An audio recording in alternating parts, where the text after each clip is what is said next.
ठीक है, अब यहाँ लड़ा दीजिए जहाँ है, जैसे आपका हाथ है, ठीक है।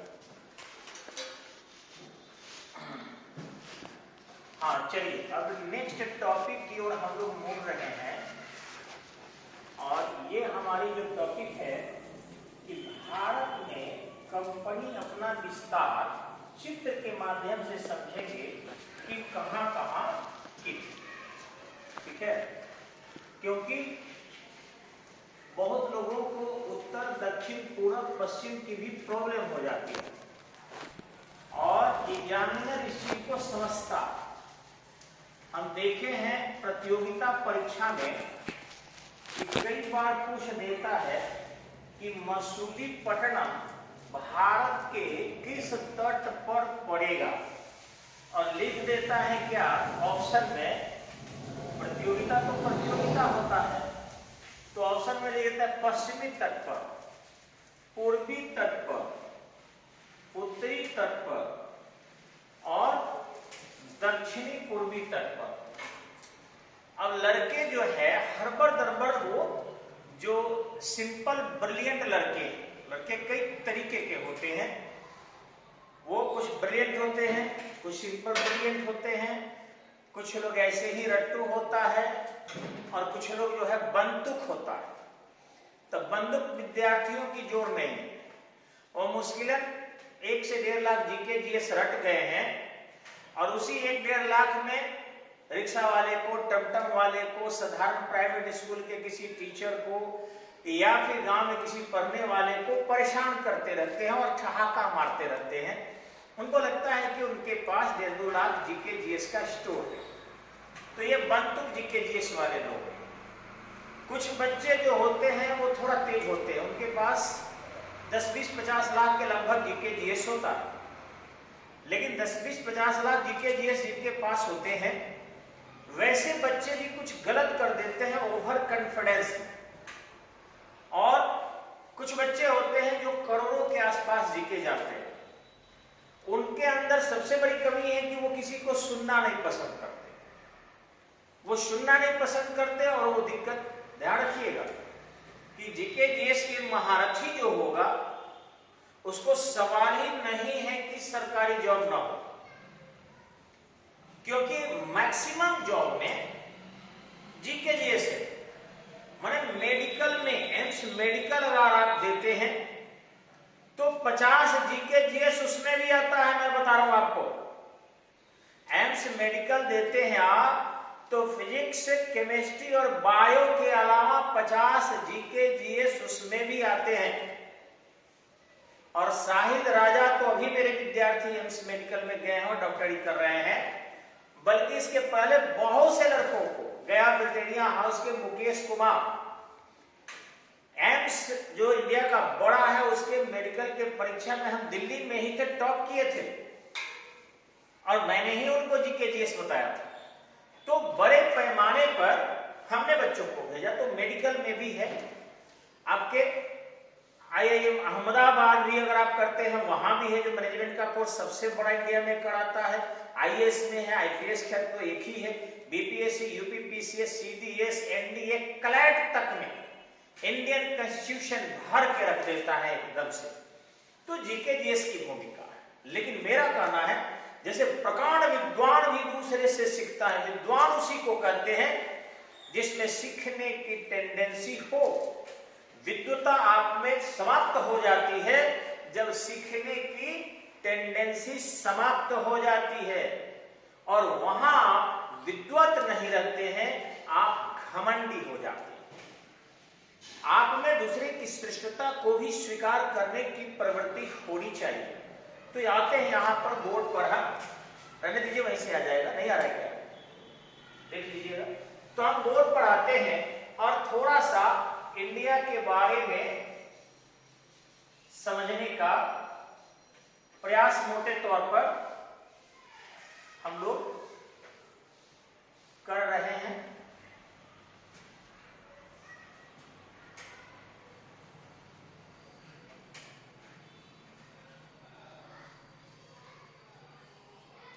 जी, ये थोड़ा सा और बड़ा होगा, हम लोग यहां से काट देते हैं, लेकिन ये थोड़ा सा और ऐसे होना चाहिए। तो ये भारत है आपका, और यहां पर आपका अंडमान निकोबार द्वीप समूह है। ध्यान रखेंगे, ये जो रेखा है आपको 8 डिग्री 4 मिनट, ठीक इसी ढंग से ये जो रेखा है ये 6 डिग्री 3-4 मिनट, ठीक इसी ढंग से ये रेखा जो है आपको उत्तरी अक्षांश रेखा 37 डिग्री 6 मिनट, और ये जो रेखा है ये है आपका 68 डिग्री 7 मिनट से, ये जो रेखा है पूर्वी देशांतर रेखा ये आपका 97 डिग्री 25 मिनट तक है। इसको हम लोग बोलते हैं, जो ये कक्ष का है सर्क्रिक, ये जो है सर्क्रिक एरिया है, सर्क्रिक है। ये है आपका वलांगो, वलांगो आपको पता भी होगा, और ये है आपका इंदिरा कॉल, इंदिरा कॉल, और ये है आपका इंदिरा पॉइंट, इंदिरा पॉइंट। देखिएगा वीडियो में सब आ जाना चाहिए, ये नहीं कोई छूट जाए चाहिए। इंदिरा पॉइंट, जिसको पिग्मेलियन पॉइंट के नाम से भी जाना जाता है। अब ध्यान रखिएगा आप कि यहां से इंडिया की जो दूरी है, यानी पूरी तरह यहां तक, तो ये दूरियां ऊपर से ये 3214 किलोमीटर हो जाती है, 3214 किलोमीटर दूरी जो है आपका ये हो जाती है। और ठीक इसी ढंग से यहां से जो यहां की दूरी है ये आपका 2933 किलोमीटर हो जाता है। तो इस तरीके से पूर्व से पश्चिम ये है और उत्तर से दक्षिण आपका ये है। हम लोग इससे लिए हैं, समझ रहे होंगे आप।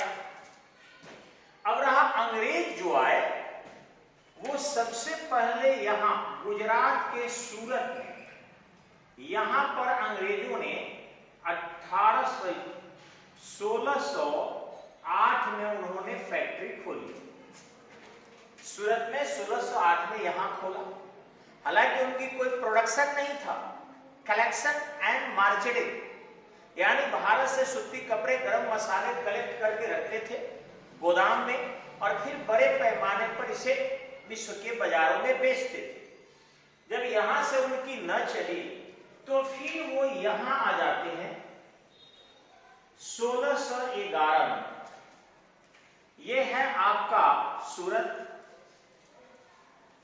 और ये है मसूलीपट्टनम, मसूलीपट्टनम यहां आ जाते हैं, और इस मसूलीपट्टनम में व्यापार करने की कोशिश उनकी होती है और सफल होता है। क्यों सफल होता है, इसका राज छुपा है यहां से 32 किलोमीटर की दूरी पर बहुत सारे द्वीपों की एक देश है जिसका नाम है इंडोनेशिया। ये जो देश है ये इंडोनेशिया है, इंडोनेशिया। ये विश्व का सबसे बड़ा मुस्लिम देश है, अभी दूसरा बड़ा मुस्लिम कंट्री इंडिया। तो ये जो इंडोनेशिया है, इस इंडोनेशिया ध्यान रखेंगे गरम मसाला बहुत होता था। यहाँ जावा सुमात्रा द्वीप ज्यादा है, ट्रॉपिकल जोन है, विषुवत रेखा यहीं से होकर गुजरती है। अब जब विषुवत रेखा यहाँ से इंडोनेशिया से होकर गुजरेगी तो गर्मी ज्यादा पड़ेगा, और डोलड्रम एरिया है, डोलड्रम एरिया में रोज समवहनीय वर्षा होती है। और गरम मसाले की खेती के लिए या बगानी खेती के लिए जरूरी है कि खूब वर्षा भी हो और खूब धूप भी हो। धूप ज्यादा होगा तो प्रकाश संश्लेषण की क्रिया होगी, ज्यादा पौधे खाना ज्यादा बनाएंगे, और वर्षा होगी तो मृदा की पौष्टिक जो चीजें हैं वो जल में घोलकर कैपिलरिटी के माध्यम से, केशिकत्व के माध्यम से ऊपर बढ़ेगा और फिर पौधे पेड़ पत्तियां अपना खाना बनाएंगे और विकास करेंगे। तो यहाँ पर गरम मसाले की खेती भारत से भी ज्यादा होती है। जब यहाँ चले गए तो बड़े पैमाने पर ये लोग यहाँ माल मंगाने लगा और यहाँ से ये लोग घूम के अफ्रीका होते हुए यूरोप, कुछ अमेरिका के खदानों में जाने लगा, लाभ उठाने लगा। अब ध्यान रखेंगे, यहाँ उनको पता चला कि गरम मसाला तो मिल जाएगा लेकिन सूती कपड़ा नहीं मिलेगा, उन्हें नील नहीं मिलेगा। नील भारत में होता था, प्राचीन काल से होता था। तो इस तरीके से यहां चले आए वे लोग। ये घटना है आपका 1651 हुगली आ गए और हुगली में आकर अपना पड़ाव डाले और भारत के साम्राज्य का या विकास का एक बहुत बड़ा पड़ाव आ गया इनके साथ। एक बहुत बड़ा क्षेत्र पड़ गया। अब इनको ज्यादा कहीं विस्तार करने की आवश्यकता नहीं है। अब ये यहीं से धीरे से गंगा नदी होकर बढ़ते बढ़ते और ये पटना भी आ गए और पटना में भी अपना विकास कर लिए। जब पटना आए तो उन्हें पता चला कि यहाँ जो नोनी मिट्टी होता है, जिसको हम लोग रेह मिट्टी कहते हैं, महाराष्ट्र में उसको कल्लर मिट्टी कहा जाता है। मिट्टी पर भुरभुरा छा जाता है पपड़ी की तरह, उसमें पोटेशियम नाइट्रेट होता है। पोटेशियम नाइट्रेट का सूत्र आपको पता होगा, मैं यहां लिख देता हूं, KNO3 पोटेशियम नाइट्रेट। ये समझिए तो डायनामाइट से बनता है। तो ये मिल गया और उस मृदा को खौला कर वे लोग और फिर नीचे थोड़ा सा सोडा बिटोरने लगे। ये सोडा भी कहा जाता है, विस्फोटक सोडा होता है। और ये सोडा वे खरीद कर लेकर जाने लगे अपने ब्रिटेन में, यानी अपने इंग्लैंड में, और वहां से बम बनाकर लाने लगे जिसे तोप में गोला में प्रयोग किया जा सके, अन्य राजवारों को हराया जा सके। यानी हमारा ही गर्म मसाले से ऊर्जा मिला, हमारे ही सूती कपड़े पहनने से उनको जो है कपड़ा मिला, और हमारे ही बारूद से हमारे ही देश को वो तोड़े, और इस तरीके से अपना विस्तार करने लगे। अब अंग्रेजों ने सबसे पहले अपना विस्तार जो किया वो इस बंगाल एरिया में किया। ये अंग्रेजों का विस्तार लगभग आपको 1757 में हो गया इस एरिया में। लेकिन बाद में मीर कासिम ने जो प्रयास किया उसमें असफल रहा और ये एरिया उनका बढ़ गया और ये अब अवध तक को नियंत्रण में कर लिए और उड़ीसा भी उनके नियंत्रण में लगभग हो गया 1764 के आसपास। अब कहेंगे अवध तो सर मिला 1856 में, तो फिर आप क्यों कह रहे हैं? हमने कहा अप्रत्यक्षता। प्रत्यक्षता वो अपने नियंत्रण में नहीं लिए थे, अप्रत्यक्ष रूप से जो सुजाउद्दौला था उससे भी वो अपनी सेना भेजकर उसके दरबार में रखे थे और रखने के सारे खर्च उसी सुजाउद्दौला से लेते थे। वह इलाहाबाद द्वितीय की संधि करके और अपनी हार स्वीकार भी किया और युद्ध हार जाने के रूप में 50 लाख रुपया दिया भी था। तो यहां तक नियंत्रण उनका हो गया 1764 तक। इसके बाद यहीं पड़े रहे, लेकिन इसी बीच उनका इधर भी संघर्ष चल रहा था, लेकिन भारतीयों के साथ नहीं बल्कि उनका संघर्ष चल रहा था फ्रांसीसियों के साथ। तो धीरे धीरे वो ये मद्रास में जो है अपना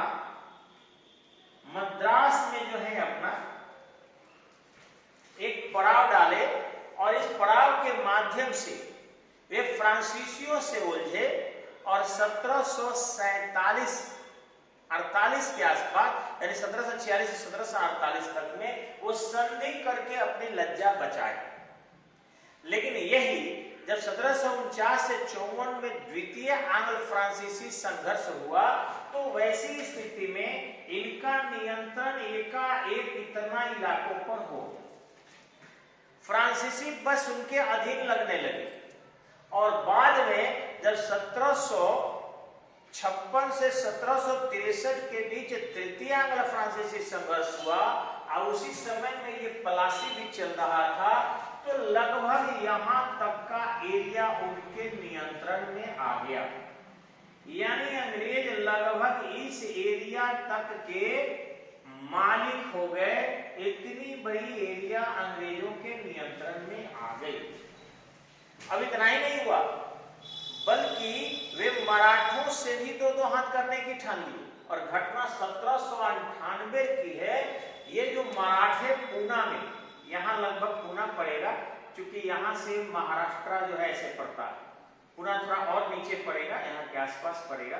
इस पूना पर भी उनका प्रत्यक्षतः नियंत्रण हो गया, क्योंकि महाजी सिंधिया नहीं रहे और आपके रघुनाथ राव का दत्तक पुत्र जो था बाजीराव द्वितीय, उसने सहायक संधि कर लिया। तो इस प्रकार ये मराठों का कब्जा राजस्थान के राजपूतों से लेकर गुजरात वगैरह लेकर पूरी तरह इतना दूर में हो गया। अब ध्यान देने की बात है कि चूंकि दिल्ली ऑलरेडी यहां पड़ता था, 1803 में दिल्ली पर भी अंग्रेजों ने लाल किला पर भी कब्जा कर लिया और इधर दिल्ली भी इनके अंतर्गत आ गया। अब बच गया आपका पंजाब। तो पंजाब जो था ये पूरा एक विस्तृत एरिया इतना दूर में था। ये पंजाब लगभग इतना बड़ा था। पंजाब का कुछ ही क्षेत्र इंडिया में है, ज्यादा क्षेत्र आपका पाकिस्तान में। इस एरिया पर भी उन्होंने 29 मार्च, ध्यान देंगे, 29 मार्च 1849 को पंजाब पर भी वे लोग डलहौजी के रूप में कब्जा कर लिए और इस प्रकार लगभग सारा भारतीय क्षेत्र अंग्रेजों के कब्जे में चला गया। और जब सारे भारतीय क्षेत्र पर अंग्रेजों ने लगभग कब्जा कर लिया तो कुछ देशीय रियासतें छुटपुट थी भी, तो उनको बोलने का हक नहीं, वे काफी कमजोर थे। और जब बगल में इतना विशाल साम्राज्य, जैसे अभी देख लेंगे आप, भारत है या फिर चीन है या अमेरिका है या ब्राजील है या ऑस्ट्रेलिया है, फ्रांस है, ब्रिटेन है, जर्मनी है, रूस है, जापान है, इन्हीं सभी देशों का नाम सुनते हैं आप। हमारे बहुत से छात्र पूछा जाए किरीबाती कहाँ है, नहीं पता, जबकि किरीबाती एक देश है। तुवालू कहाँ है उनको नहीं पता, जबकि वो भी एक देश है, आपके प्रशांत महासागर में पड़ता, ऑस्ट्रेलिया से पूरब में। ठीक इसी ढंग से अगर पूछा जाए बच्चों से कि नाइजर कहाँ है, शायद ये जान जाएंगे, क्योंकि विश्व का सबसे गरीब राष्ट्र देश अभी नाइजर है, अफ्रीका में पड़ता है। लेकिन बहुत सारे देश का नाम हम लोग नहीं सुनते। जब सुनते हैं तो यही चीन है, जापान है, उत्तर कोरिया, वही किम जोंग के कारण या पता नहीं किसके कारण, दक्षिण Korea, Australia, America, Canada, France, Germany, यही 10, 20, 15 कंट्री है जिनका नाम हम लोग जानते हैं, क्योंकि ताकतवर भी है। लेकिन तिब्बत भूल ही गए, क्योंकि चीन ने इस पर कब्जा जब कर लिया तो तिब्बत को हम लोग भूल ही गए, वो चीन का अंश हो गया। हांगकांग भूल गए हम लोग, वो भी चीन का अंश हो गया। अभी ताइवान को मिलाने का प्रयास कर रहा है, तो जान ही रहे हैं आप लोग, वियतनाम भी हो सकता है कुछ दिन बाद मिला ले, पता नहीं क्या क्या चीन करेगा, ये सब समझते हैं आप लोग। तो इस ढंग से इसलिए उसे ड्रैगन कहा जाता है, क्योंकि वह साम्राज्यवादी प्रवृत्तियों को अमली जमा पहनाने में अभी भी कोशिश करता है। और हमारे भारत में भी कुछ लोग चाइनीज सपोर्ट लोग हैं, जो बड़े पैमाने पर देख ही रहे हैं आपको, रशिया और चाइना का समर्थन बेमतलब के लोग करता है। अरे पहले आपका राष्ट्र है, उसके बाद आपका दूसरा देश है, राष्ट्र में ही दूसरे देश का समर्थन करते हैं आप, तो आप समझ रहे हैं, जनता आपको देख रही है, सब कुछ समझ रही है। तो इस प्रकार पूरे भारत पर नियंत्रण अंग्रेजों का हो गया। लेकिन तस्वीर देखकर कैसा लग रहा है आपको? कुछ समझ में नहीं आ रहा है, लग रहा है कोरोना हमला किया है। हर ये विषय पढ़ाते हैं, फिर थोड़ा सा हम मिटाते हैं। अब ध्यान रखेंगे कि जब भारत के सारे क्षेत्र पर अंग्रेजों ने कब्जा कर लिया तो वैसी स्थिति में उनकी सीमाएं अफगानिस्तान को लेकर रूस से टकराने लगी। यहां तक कि उन्होंने अफीम का युद्ध चीन से भी किया था, जिसको ओपियम वार के नाम से जाना जाता है। अफीम के युद्ध भी करते हैं उसे, तो उससे भी युद्ध लड़ा था, लेकिन पूरी तरह चीन पर वो कब्जा नहीं कर सका। कारण था कि इस समय में साम्राज्यवादी प्रवृत्तियों में एक से दूसरे लोग भी, यानी जापान जैसे देश भी हस्तक्षेप कर रहे थे। जापान भी काफी विकास कर चुका था और इस तरीके से मंचूरिया वगैरह के आक्रमण करके उस पर काफी नियंत्रण कर लिया था। अब थोड़ा सा हम विषय वस्तु पर आना चाहेंगे कि जो ईस्ट इंडिया कंपनी 1857 तक बनी रही, वही ईस्ट इंडिया कंपनी 1 नवंबर 1858 के बाद अपनी सत्ता ब्रिटेन के महारानी को दे दी, या यूं कहें 1 नवंबर 1858 को सत्ता जो है महारानी के हाथों में चल गया। और अब पहले तो एक कंपनी शोषक थी भारत के लिए, लेकिन अब जो है पूरा यूरोप शोषक हो गया, ये कहें, या पूरा ब्रिटेन शोषक हो गया, और हम दिनों दिन गरीब होते चले गए। तो धन्यवाद। आते हैं फिर हम लोग दूसरी कक्षा में, करते रहिए ना, आप कटअप करते रहिए अपना। आते हैं हम लोग दूसरी कक्षा में, और इस तरीके से कल चलेगा फिर क्लास। वीडियो देखते रहिए और पढ़ते रहिए। धन्यवाद।